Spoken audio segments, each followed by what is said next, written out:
Hey, welcome. This is episode 4 of the Health Habit Podcast by Rise Gold. Today we're going to be talking about stress and the effect of stress on the body. So what is happening in the body when we're stressed? And long-term stress, as I see in clinic, can cause a lot of the long-term chronic disease, autoimmune conditions that we see. So it's about managing the stress levels when they come up, knowing the symptoms, and having some health habits and daily tools that you can use, that you can be consistent with to help with stress levels. Today we have a personal story for you with Michelle Flynn. Michelle is an ex-recruiter, a long-time ex-recruiter like myself, and she is now an international health coach. She has had her own kind of issues with stress and long-term stress and how it affected her health. So she was getting ill all the time, chronic fatigue, and then one day she passed out and in fact was diagnosed or found out that she had a cyst on her heart. So she had to and was forced to leave the corporate environment for a while to recover and focus on her health, mental health, emotional health, physical health. And so then that led to her whole career in health coaching. She has done a number of courses in nutrition, movement, and mindset. She is a CBT or cognitive behavior therapy, a therapist. And so she will come on to you today to share her story with us, to give you some tips on stress and what she feels are the most important things to look at in terms of symptoms, in terms of tools that you can use at home. And also she will kind of share her top tools or tips that she uses personally and that she finds invaluable, especially in this current time. We are starting lockdown tomorrow. So yes, so this is a good one to listen into. And I'm going to get Michelle on for you just now in just a second. So just bear with me.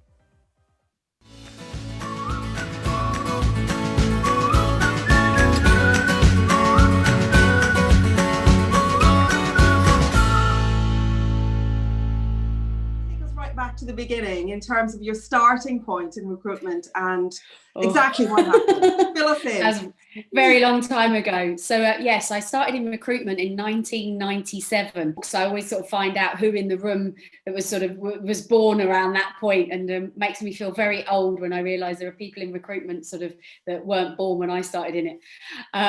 But I started off working for Computer Futures, so sort of the biggest agency, I guess, at the time, part of the S3 group. I was familiar. Yeah, love that. Amazing training ground. Spent my 20s sort of there. I was there for 8.5 years. Then decided to leave there, did a little bit of traveling, and then came back and joined a company as their in-house recruitment manager, which was sort of a real eye-opener because sort of very different to agency side. Sort of, again, great to sort of learn that side of recruitment. Did that for 8 years and then actually set up my own little in-house recruitment business working with technology startups who didn't necessarily need a full-time in-house recruitment manager. Was sort of still continue to do that slightly, but now definitely coaching it is sort of where my focus is. And that really comes from sort of, you mentioned there about my health journey was 6 years ago. I woke up one morning on the floor, sort of unconscious. Fortunately, it wasn't a heart attack, but they found I've got a cyst on my heart, which my understanding is that they're quite common. And with the work that I've kind of been doing, that's actually got smaller in size. So that's not something that I worry about. But it just led to a period of sort of 3 years being unwell, being exhausted, gaining weight. And then I collapsed again. And sort of that, what was interesting was that I didn't really make any changes in those 3 years. And it took for me to collapse again, for me to go, hang on a minute, this is not how I want to feel. For the first time, I didn't have any symptoms at all.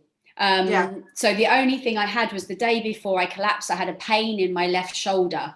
And I just thought I had a knot and I was kind of, that's uncomfortable. And I remember in bed that night just being like, I felt like I needed an elbow sort of put into the shoulder to loosen the knot. But apart from that, I had no symptoms at all.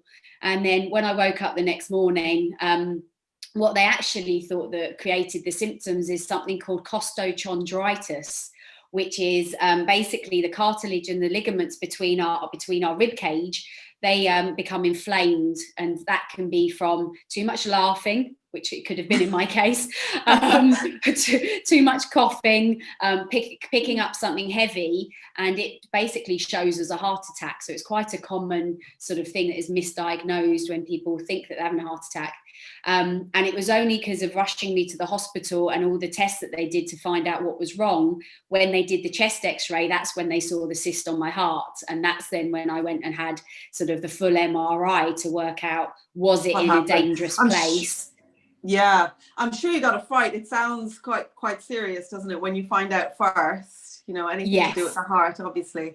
Exactly. And I was trying to sort of visualize how big that they were talking about. I can actually because for about a year, I was really nervous about it. I was kind of, I don't know really what this means. And I said to them, I want it checked again. And it had then gone down. It's about a quarter of the size that it was. Amazing. So it's kind of nicely on to, if you can tell us what exactly, or for our listeners, what does stress do exactly? So tell us what's going on in the body when we're stressed for a long period of time. Body's way of basically sort of telling us we're in danger. Stress is a good thing, because if we are physically in danger, we need our body to be prepared for that. So back in the day of the caveman, sort of let's look that stress would have been being chased by a saber-toothed tiger. So if that is happening, what we need is our body to fully prepare itself to basically fight the tiger or flight, run away from the tiger. The challenge that we have nowadays is that stress is not that acute stress. It's not that happens quickly and it's gone. It's chronic. From the moment that we wake up in the morning, I refer to it as micro stress doses. From the alarm going off, we press snooze, it goes off again. Then we probably check our email, our social media, the news, people with children, and then having to get the kids out of bed, trying to get them to eat breakfast. There's a challenge. It's constant. So we are just in this absolute chronic state of stress. And what that means is that when we are stressed, we have stress hormones, adrenaline and cortisol. They increase to prepare ourselves for getting away from the tiger. So what happens is the blood and the oxygen leaves the center of our body, which is where our organs are, and it goes to our hands and our feet. So that it means that we have basically got the energy to fight or to flight. Exactly. But what that therefore means is that our organs are no longer getting the oxygen and the blood that they need. It means that our main functions of our body, let's say our immune system, does not work properly, because it's more important to escape the danger than fight a cold. Our metabolism and our digestion, we're not worrying about sort of losing weight. If anything, we hold on to the weight, we hold on to the fat, because we're trying to protect ourselves. Sex drive, fertility, energy levels, memory, basically everything in your body stops functioning properly, because its number one role is to basically keep you alive. Absolutely. So the problem is we are all living in this chronic state of stress. And also what that therefore means is that we are living with chronic inflammation, because our body, when it's trying to protect us, let's say you hit your finger with a hammer, your body will become inflamed to basically send extra blood to that part of your body to heal itself. But we're not talking about quickly hitting your finger with a hammer. We're talking about your whole body basically inflamed, means in flames, on fire. And that is the cause of all chronic disease. So fundamentally, absolutely, we've got to reduce the inflammation.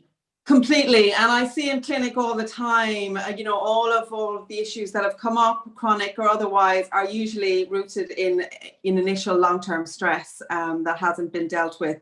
But I guess as well, on top of what you've just said, the liver, doesn't it, makes further sugars, because if it needs more sugar for energy in the form of glycogen, so you've got that influx of sugar into the bloodstream, and so insulin resistance in the long term. How do you feel, what do you feel people should look out for? Because as you said, you didn't notice or you didn't realize, and that is the case for a lot of people out there listening. So they don't understand when they are stressed, or they don't particularly feel stressed like you didn't. So is there a particular, in your experience, what kind of signs did you see that were kind of coming up again and again for you? And you mentioned the brain fog piece and obviously fatigue, but what were the key, maybe top 5 things that really alerted you, this is something I really need to stop now and deal with, that it had come to that point? Yeah, I think it was really actually starting to listen to what my body was telling me. So symptoms that I would be having that I would just ignore. You go, oh, it's just today. You go, no, that's your body physically trying to tell you that it's not happy. So sort of difficulty sleeping, key sign that people are stressed, because stress is one of the sort of main factors with sleep problems, whether that be sort of not making the right food choices. You talk there about the liver, and when we are stressed we are burning more sugar. So what therefore happens is our bodies are really clever, because if we are burning a lot of sugar, we send a little craving to say you need to eat some more sugar to top up the tanks. So sort of being aware of that, being aware maybe of kind of losing interest. So whether that's losing interest in sort of wanting to meet with your friends, whether that's losing your interest in work, whether that's losing interest in sex, whatever that it might be, you just got to go, what's different? And know that it's not normal to feel rubbish, but we all get so used to feeling bloated or exhausted that we just think, oh, well, this is what happens, this is life. And you go, it doesn't have to be. We just have to sort of pay attention when we're being sort of given these warning signs. And I think the hardest thing is, as you sort of said, we just get used to feeling like that. I thought, well, I'm in my 40s, this is what happens now. And now I look back and I'm like... Obviously, your experience now is a lot in the corporate piece, within recruitment or otherwise. What are your top kind of tips for people in a busy corporate role that obviously we know what we should be doing a lot of the time, but time restriction and all of that piece in a busy company role? Like, what would you say to people in one-to-ones and in your workshops that can help? Maybe top 5 to manage their stress. Number 1, make sleep a priority. We don't make it a priority. No. And yes, we're all busy, and yes, we've all got lots of things that we need to be doing, but let's look at how long you spend on social media each week. We can find time.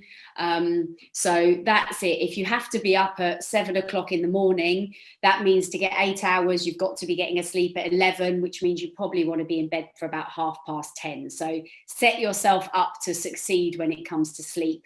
Would be... I'm glad you put that number 1. Very happy you put that number 1. So fundamental. I actually read somewhere that there was suggestion that our natural state of being was asleep, and that the being awake part was the unusual part, which I thought was a bit deep. But actually, if you don't get your sleep right, then the whole other sort of 16 hours of the day are going to be really difficult. Absolutely.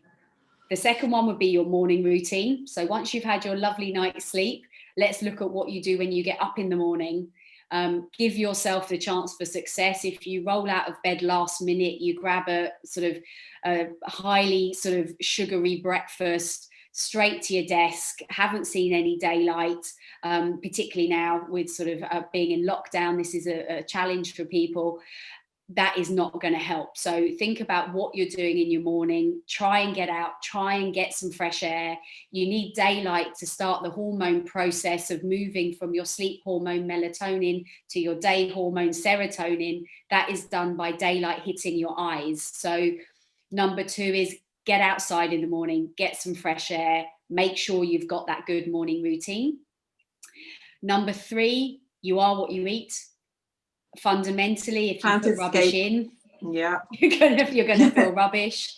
If we look at the fact of our vagus nerve, which is the nerve that goes from our brain to our gut, it's communicating all the time. So therefore, what we eat directly impacts our mood. So when it comes to sort of managing stress, I talk about crowding out. So rather than saying to people, you must never eat a chocolate, or you must never eat kind of a takeaway, it's like, no, that's not realistic. But let's focus on putting more goodness in. Brilliant. Love that. Yeah. You don't enjoy the sort of the not such good foods. Number 4, absolutely exercise. Exercise is amazing for stress, for mental health. So it's not just about the physical piece of trying to sort of be physically fit. It's about what it actually does for your mental state. It doesn't have to be high intensity. It doesn't have to be running marathons. It can just be going for a brisk walk, getting your heart rate pumping, get the blood pumping. The blood pumps to your brain, and your mental health and your brain health is fundamentally the same thing. And my fifth one, and probably my favorite, and the one that I think people don't necessarily sort of realize the impact of, is breathing properly. The science behind the breath is just, it's not woo-woo. Absolutely. It's all science. All science. I actually, just to come in a little bit there, I saw that your partner does a lot of breathing work. What kind of breath work does he do? What kind of breathing training has he got? He does workshops on that. And yes, yeah, absolutely. So I tried to get him, when I first kind of discovered meditation, I was trying to get him involved, and he just wasn't interested. He runs, and that's his meditation. So then I took him to a breathwork session one morning. You're the influence. It was me, Ministry of Sound, 10 o'clock on a Saturday morning. I've got him doing this breath work, and I looked at him at the end fully expecting him to sort of just be bored, and he just had this look of shock on his face, and he was like, now I get it. So after that, he trained under Wim Hof, he trained under Dan Brulé. He really liked their work, but it didn't quite resonate with him. He's an ultra athlete. He very much is sort of science driven. And then he read a book called The Oxygen Advantage, which is by an Irish chap called Patrick McGowan or McEwen. I'm never quite sure. Different people pronounce it different ways, but then he actually decided to study under him. So he's an advanced oxygen advantage instructor, which means that it's very much about the science. It's very much about understanding the what goes on physically with your body, not only kind of when you are physically doing the breath work, but from how what we eat impacts how we breathe.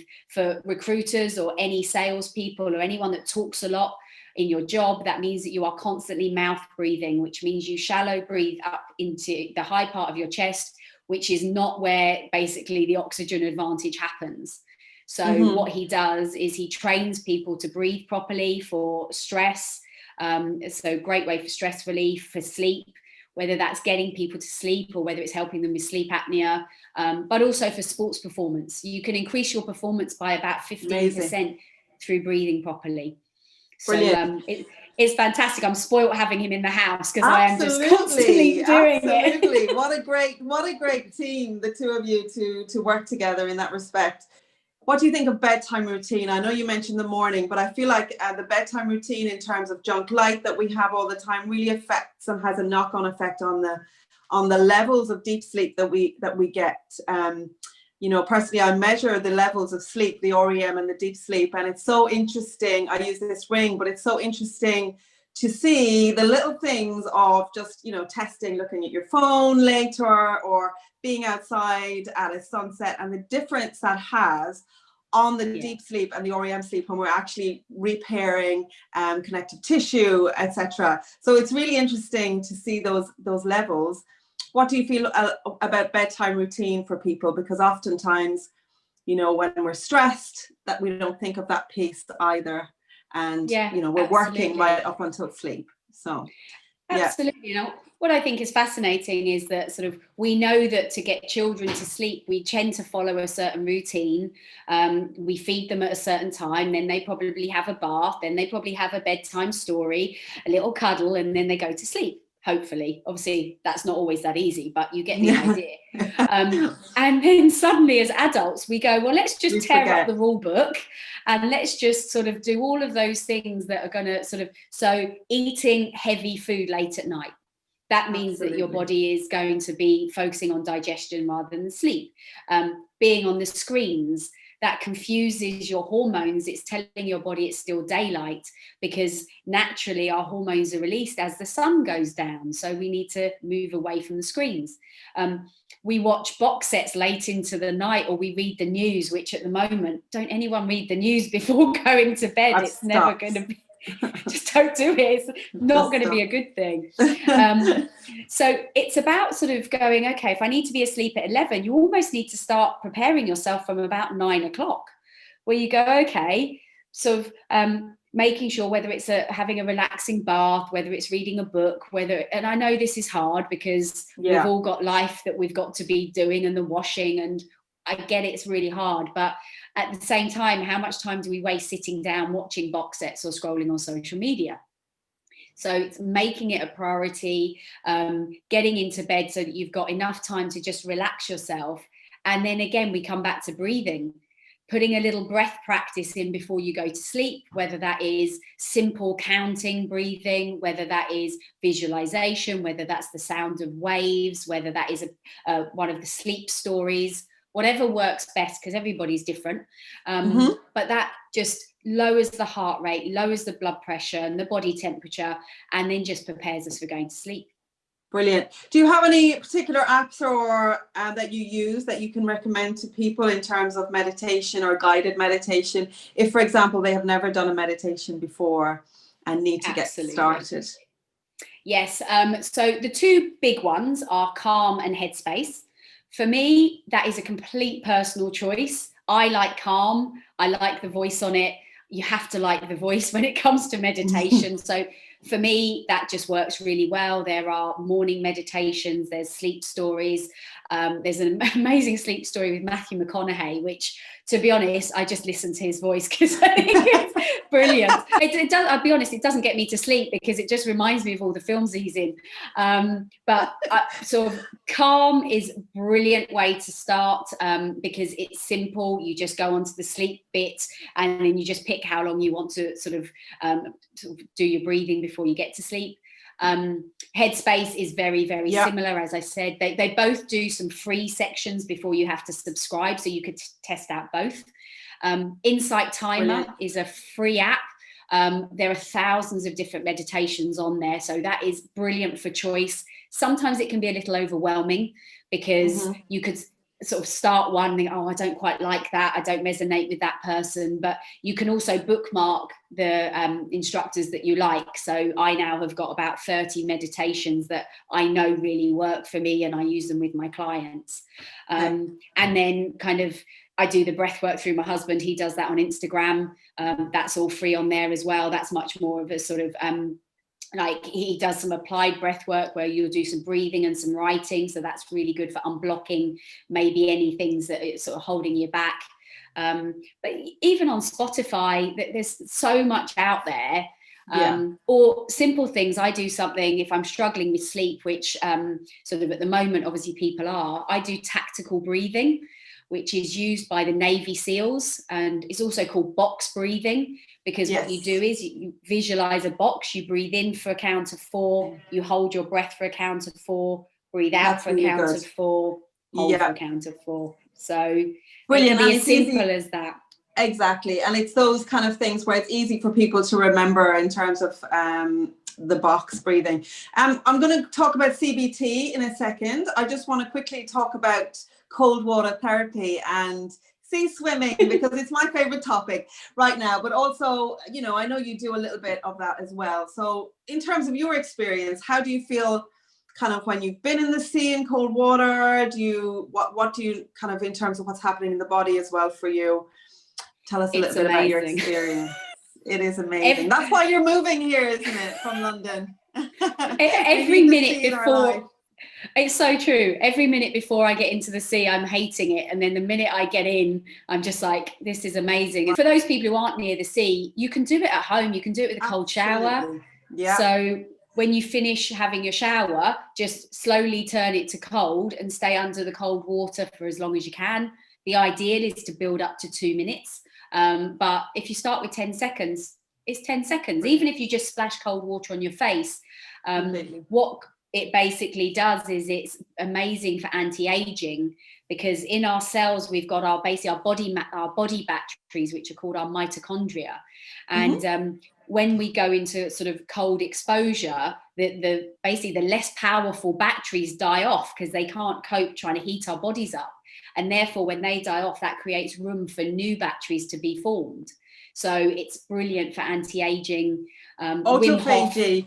So I think it's similar to what happens in, time restricted eating or that whole autophagy piece. And there's a lot of, as you know, there's a lot of science behind, a lot of great research behind autophagy now and what can trigger that on. So any anti-aging we're all down for, right? Absolutely. Brilliant. So just in terms of CBT then, because I know that this is something that you use often, it's something that's offered on the NHS in terms of therapy for people. So some people are not familiar with what it is. So if you can tell us what it is and how useful it is for the mental piece in terms of low mood and mood disorder. So it stands for cognitive behavioral therapy. So it's basically, it's all about how our mind works. There's an amazing, really simple to read book called The Chimp Paradox, which sort of explains the fact that we have our human brain, our logic, and then we've got our emotional brain, which it refers to as our chimp, and how the chimp is kind of takes over. And CBT is amazing. I often use it at the beginning when I start working with clients who are particularly struggling, to kind of get them back to a point of sort of survival, really. So whether that's that they have had a trauma, so it can be good for sort of PTSD, it can be good for sort of OCD or depression, or people who have sort of got difficult thoughts going on in their minds. It's about sort of kind of taking those thoughts and reframing them so that actually they sort of are able to turn a negative thought into a positive thought. So that they're not letting the thoughts take over, because ultimately your thoughts control your feelings, which control your actions. So if you are in a place of negative thought all of the time, you're going to be feeling sad, you're going to be feeling uninspired, demotivated, and therefore the actions are going to be that you might not want to get out of bed in the morning. Whereas if you can kind of reframe a thought and say, okay, what's the evidence about this thought? So the thought might be, I'm going to sort of have a really bad day at work. Okay, well, what's the evidence that says you're going to have a bad day? And what's the alternate evidence? So that people can just start to see the other side and start to kind of, I guess, remove the fog, see things a little bit more clearly. What do you feel are your top 3 things that you particularly could not do without in terms of health habits and stress management? Yeah, for me, yoga. I absolutely, I discovered yoga 2.5 years ago. I so wish I had that before, firstly, because I'd actually be good at it by now. But yoga is just, firstly, so hard. Anyone that looks at yoga and thinks it's easy has definitely not tried it, because it is difficult. So for me, yoga is my time where I'm not on the phone. You can't be thinking about anything else because I'm focusing on not falling over. It's basically breathing movements. So I do Ashtanga yoga, which is completely about working with breath. So I do that sort of. I haven't been doing it as much in lockdown, but I'm now committed. I'm going to be back doing that 5 times a week. I noticed the difference when I haven't been doing it, that I can feel it in myself, not only sort of physically, everything sort of starts to feel a bit tighter, but mentally. So if I don't do yoga, I make sure I do some form of exercise in a day, whether it's just going for a nice walk, whether it's a run, whether it's a sea swim. I think it's really important. But make it something you enjoy. I think clients of mine who say, I want to run a marathon, but I hate running. I'm like, cross that off the list. Go and sort of do bouldering or do Zumba or do badminton. So for me, absolutely yoga. Secondly, how I eat. I am plant-based. That it's a personal choice. If people sort of, I think it's about being predominantly plant-based. So it's about making sure that you're getting enough of the sort of the good, clean, whole foods, sort of back to what Mother Nature gave us, as opposed to things that's sort of on a supermarket shelf in a packet that we're sort of with ingredients that we don't recognize what they are. So I notice if I don't eat properly, sort of last night I was actually out for dinner just before lockdown happened, and there wasn't the food that I wanted, they'd sold out of. So I ended up having to have something that I wouldn't normally have picked. And this morning I woke up and I felt terrible. So for me, sort of again, about the gut and the brain being completely connected and your immune system being 70% in your gut, it's like, let's look after what we put in our mouths. And then the third one, absolutely breathing. Anytime I went through a period of having panic attacks, and it's all about, anyone who's had a panic attack will know the key thing you've got to do is slow that breathing down. So for me, I do that throughout the day. Sometimes I just do it for a minute whilst I'm waiting for the kettle to boil. Sometimes I'll just do it whilst I'm sort of at the traffic lights, just taking some time to breathe in and out of the nose, slow deep breaths into the belly, just to basically rebalance myself. Absolutely. And I think people, sometimes it's overcomplicated. So as you said, it's about trial and error, finding things that are sustainable and that you can be consistent with.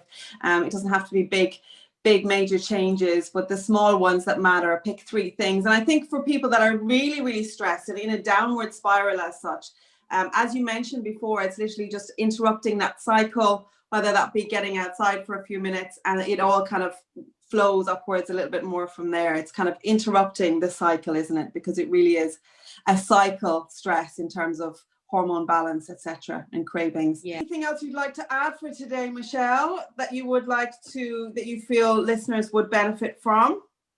I think that one of a big thing is that often we don't know what actually makes us feel calm. So one thing I do is I get my clients to write out a calm list. And I say there might be things that would take a bit longer. So maybe it's having a bath. But there are things that could go on that would be quick. So it might be a certain piece of music, or it might be, if you like, a certain comedian that maybe you could listen to sort of a podcast of, or it might be, I love to walk barefoot on the grass. So actually spend some time thinking about what it is that makes you feel calm, and do that. Do some of those every day. I had one lady I was working with, and she just said there's nothing she could think of. And I was like, right, what did you do in your childhood?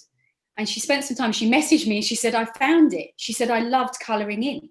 And now she does these adult colouring in books, and she just sort of, for her, that's her dime time. Some people, it's exactly that. It might be knitting, it might be cross stitch, it might be cooking for people, who knows what. But if you don't know yourself what makes you feel calm, then how do you know what tools to use when you're feeling that sense of overwhelm, that sense of stress? And if you're doing things every day that just make you feel happy, then it's going to be a lot harder for those dark moments to fight through, because you're fighting back all the time by saying, no, I'm not going to let you win here. Absolutely. And I think just that's such a great idea, is that just the whole thing, and a simple one of writing them down, keeping them somewhere, ticking them off anytime that we feel that we need them. So that's a great idea. Thank you so much, Michelle, for your time. It's been wonderful speaking with you. And we are in lockdown tomorrow, so no more restaurants, no more little lovely cafes in Brighton to visit for 4 weeks. So we are, yeah. So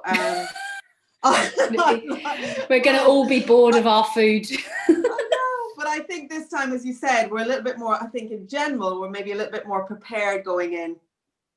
Anyway, that has all helped. Thank you so much, and have a great evening. We'll talk to you soon. Thanks, Michelle. Welcome.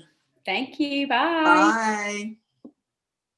Hey, I'm just going to summarize or elaborate on a couple of key points on stress that we chatted about with Michelle in her story over the next few slides. All of the links for Michelle Flynn is on the left-hand side in terms of her Instagram and her partner's Instagram for the Breathwork, and my Instagram on here as well, Rise Gold on all channels. Subscribe to the podcast for future episodes as always.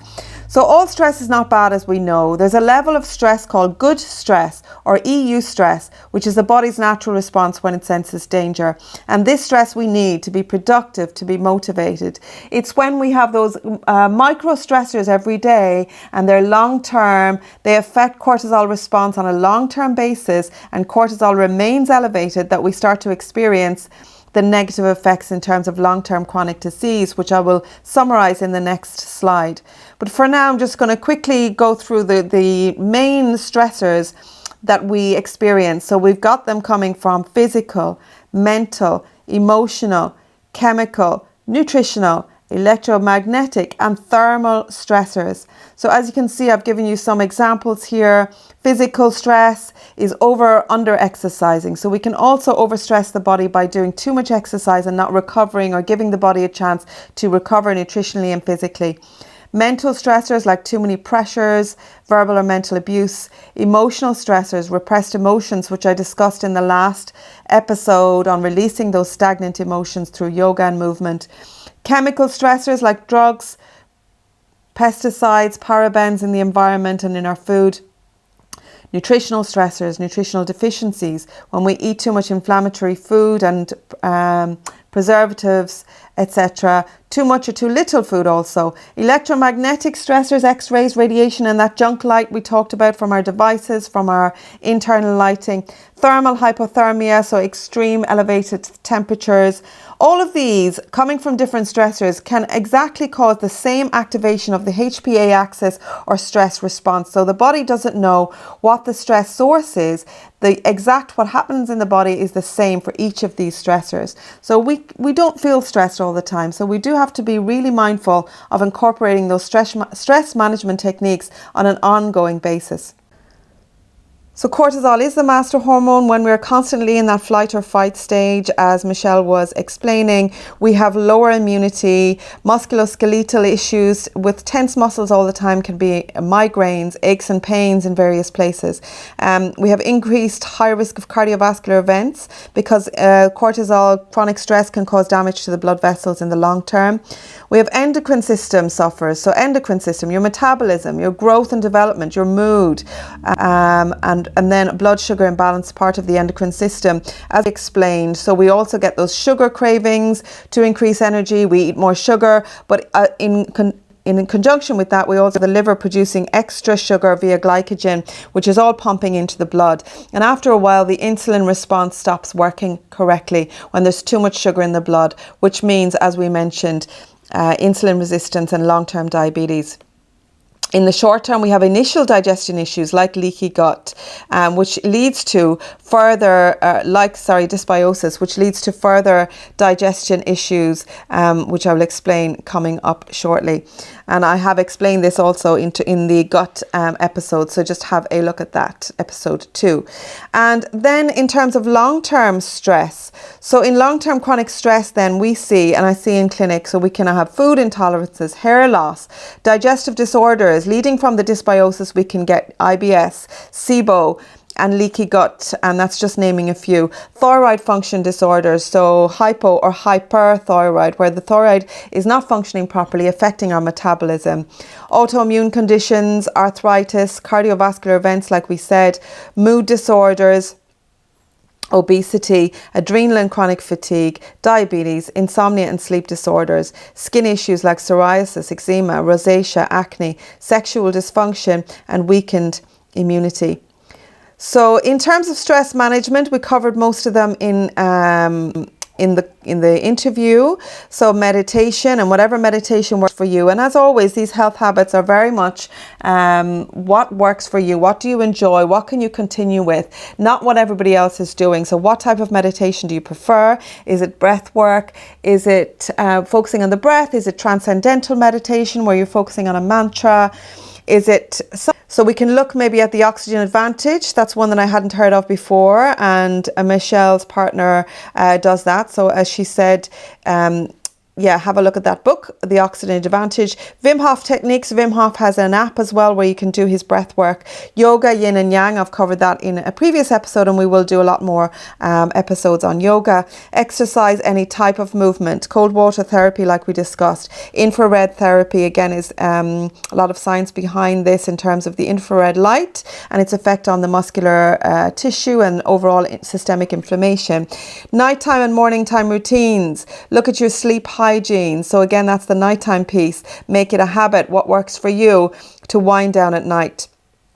Whole food, nutrition, hormone balance, cognitive behavior therapy, like we discussed. Tapping, if you haven't heard of tapping, you can Google that. We will cover that and hopefully have somebody on to speak to you about that in the future. Energy therapies like acupuncture, Reiki, acupressure, and myofascial release, and guided visualizations. So guys, go ahead and follow Michelle if you want to work with her in future.